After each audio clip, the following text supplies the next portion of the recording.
કેયુરભાઈ તમારા હાથમાં તરબૂચ કેટલા કિલોના છે? 600 કિલોના છે સાહેબ. 600 કિલોના છે.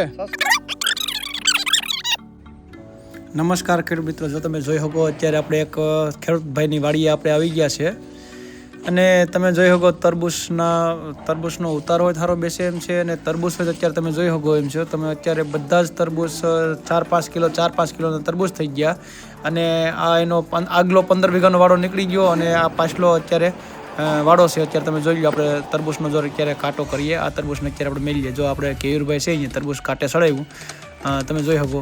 જો આ તરબૂચ આપણે કેટલું થયું તો કે 5.5 કિલોનું તરબૂચ થયું. આ હવે આપણે અત્યારે હું તમને બીજું તરબૂચ બતાવું હજી આની અંદર સાઇઝ કેવડી છે. અત્યારે જો આપણે બીજું કોઈ તરબૂચ લીધું અને જો એ તરબૂચ આપણે કેયુરભાઈ છે એ ઠેલીની અંદર નાખે એટલે ઠેલીમાં નાખીને આપણે કાંટાની અંદર ભરી હઈએ. જો આ તરબૂચ જોઈ લો તમે, ઠેલીમાં જાતું પણ નથી. જો કેયુરભાઈ મહેનત કરે પછી તમને ખેડૂત ખ્યાલ છે, આપણે આ ઠેલી તોડી નાખી હતી. ઠેલી તોડી અને પછી એમાં તરબૂચ ભરવામાં આવ્યું. તમે જોઈ શકો આ તરબૂચ સાડી તમને ઠેલી તોડી અને પછી એમાં તરબૂચ ભર્યું હતું. જો તમે આ તરબૂચ જોઈ લો, આ 100 કિલોની આસપાસનું આપણે તરબૂચ થયું હતું. જો આ રીતના આપણે લટકાવ્યું હતું અત્યારે ખેડૂત.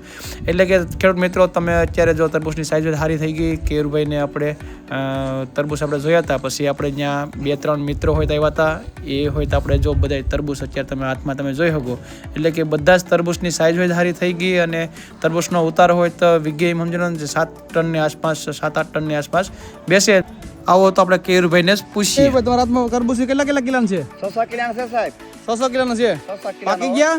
હા, પાકી ગયા તરબૂચ? પાકવામાં ઠીકા ઠીકા એકલા આવી ગયો. 2-5 થી ઉતારવાના છે. ઉતારવાના છે. હા, તો વેચી જ દેવાના હવે? વેચી દેવા ભાવમાં. હા.